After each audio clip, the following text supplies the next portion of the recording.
طرح سے رسول اللہ صلی اللہ علیہ وآلہ وسلم کی فیملی کو احکامات دیے گئے، ہم بات کو وہیں سے کنٹینیو کرتے ہیں۔ نبی کے گھرانے کی پاک باز خواتین کو یہ کہا گیا کہ آپ بھی ایسے لہجے میں بات نہ کرو جس کی وجہ سے کسی مرد کے دل پر برا اثر پڑے۔ تو ان خواتین کا طرز عمل ایسا نہیں تھا، لیکن ان کے توسط سے باقی تمام خواتین کو آگہی دی گئی، الحمدللہ۔ تو اس سے ہمیں یہ پتہ چلتا ہے کہ کلام کرنا، صرف کلام کرنا کافی نہیں ہے۔ کلام سے سختی اگر آپ اوائڈ کرتے ہیں تو کہاں پہ آپ نے سختی رکھنی، کہاں پہ آپ نے نرمی رکھنی ہے، پوری گائیڈ لائن ہمارے پاس موجود ہے، الحمدللہ۔ استاذہ ایک مجھے جو لگتا ہے کہ اس راستے میں یہ بھی رکاوٹ آئی، آئی ڈونٹ نو کہ یہ بات کتنی ریلیونٹ ہے، برے کلام پہ کوئی پابندی نہیں لگی، برا کلام جس بھی شکل میں ہو، جس بھی ٹیون میں ہو۔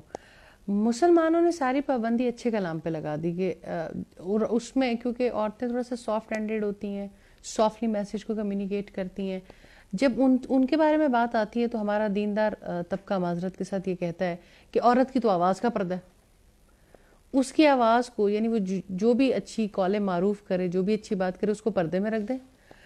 یہ نہیں کوئی کہتا کہ یہ جو بے حیائی پرموٹ ہو رہی ہے، جو برا کلام پرموٹ ہوا اتنے بڑے پیمانے پہ، اس کی پرموشن کے بارے میں کنسرن ہونے سے زیادہ کنسرن اس چیز پہ ہو گئے کہ عورت کی تو آواز کا پردہ ہے، وہ تو آواز نکالے ہی نا۔ ابھی بھی آپ جانتی ہیں میرا خیال ہے کہ اب ایسی بات نہیں رہی، ورنہ ہم سب یہاں کیسے ہوتے۔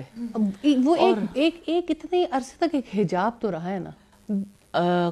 قرآن حکیم کی آیت ہمیں بتاتی ہے، جس آیت میں یہ کہا گیا کہ لوچدار آواز میں بات نہ کریں، اسی آیت میں کہا گیا وَقُلْنَا قَوْلًا مَعْرُوفًا، کہ معروف بات ضرور کہو۔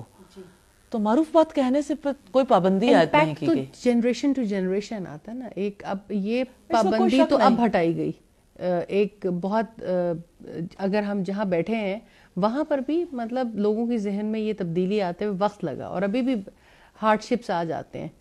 اصل میں بات یہ ہوتی ہے کہ جب آپ کسی چیز کو بحیثیت قوم کے پرسیو کر رہے ہوتے ہیں، اس پرسیپشن میں کہیں نہ کہیں کوئی فالٹ ہوتا ہے، فالٹ آ جاتا ہے، اور جب وہ حجاب اٹھ جاتا ہے تو پھر اس میں مشکل نہیں رہتی۔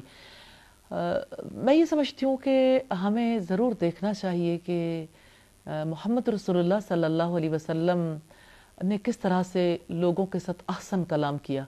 احسن کلام، سب سے احسن کلام تو رب العزت کا ہے، اور ہم اگر دیکھیں کہ خوش کلامی میں رسول اللہ صلی اللہ علیہ وسلم اپنا کوئی ثانی نہیں رکھتے تھے۔ آپ صلی اللہ علیہ وسلم کی اگر گفتگو کسی بچے سے دیکھیں، آپ کی گفتگو کسی غلام سے، کسی عورت سے، کسی مرد سے، کسی رشتے میں، کسی تعلق میں، کسی حیثیت میں، کسی مقام پر، کسی موڑ پر دیکھ لیں، آپ کی گفتگو میں جھول نہیں ہے کہیں۔ مثال کے طور پر آپ سفر میں ہے، صحرائی سفر ہے، اور رات کا سفر، عربوں کے یہاں ہادی غانی ہوتی تھی، یعنی ایسے گیت گاتے تھے جس سے اونٹیاں تیز بھاگتی تھی۔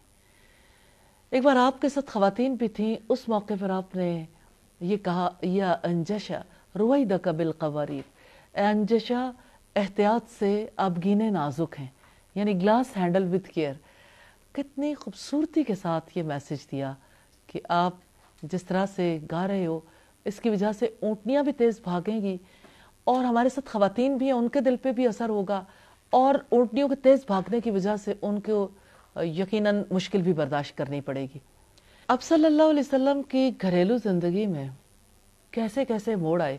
ایک دفعہ حضرت عائشہ نے رسول اللہ صلی اللہ علیہ وسلم سے کہا، اللہ کے رسول، آپ کو وہ سرخ مسوڑوں والی قریشی عورت نہیں بھولتی، یعنی حضرت خدیجہ کے بارے میں کہا۔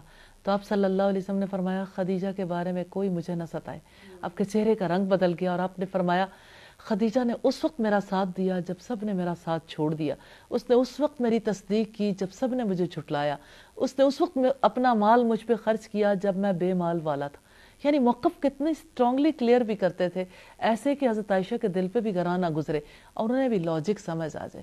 اور اگر ہم یہ دیکھنا چاہیں کہ آپ صلی اللہ علیہ وسلم کتنے ریاکشنری مواقع پر کیسا سافٹلی بیہیو کرتے تھے، جیسے حضرت صفیہ کھانا بہت اچھا بناتی تھیں، یہودی سردار کی بیٹی تھیں، اور نبی صلی اللہ علیہ وسلم جب حضرت عائشہ کے گھر آتے تھے تو صحابہ کرام بھی زیادہ تحائف بھیجتے تھے۔ حضرت صفیہ نے بھی کھانا بنا کے بھیجا، حضرت عائشہ کو بہت برا لگا، کیونکہ ایک عورت نفسیات سمجھتی ہے کہ مرد جب اچھا کھانا کھائے گا تو اس کو کھانے کی وجہ سے، اس کے ٹیسٹ کی وجہ سے عورت یاد آئے گی۔ حضرت عائشہ کو بہت غصہ آیا، لیکن انہوں نے اپنے ریاکشن کا اظہار کیا، یعنی اس غصے کو چھپایا نہیں۔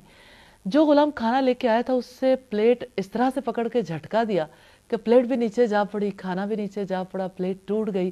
آپ صلی اللہ علیہ وسلم نے اس موقع پر کوئی کلام نہیں کیا. جب یعنی سارا معاملہ رفع دفع ہو گیا تو آپ نے حضرت عائشہ سے کہا اپنی بہن کو پلیٹ واپس کر دینا. میں یہ کہتی ہوں اس خوش کلامی کے پیچھے غصے کا کنٹرول دیکھیے. استاذہ پھر ٹرینی کے لیے ٹرینر کا صبر, حلم اور عفو درگزر بہت میٹر کرتا ہے خوش کلامی اور حسن اخلاق کی طرف لانے کے لیے بھی. پیغام ٹی وی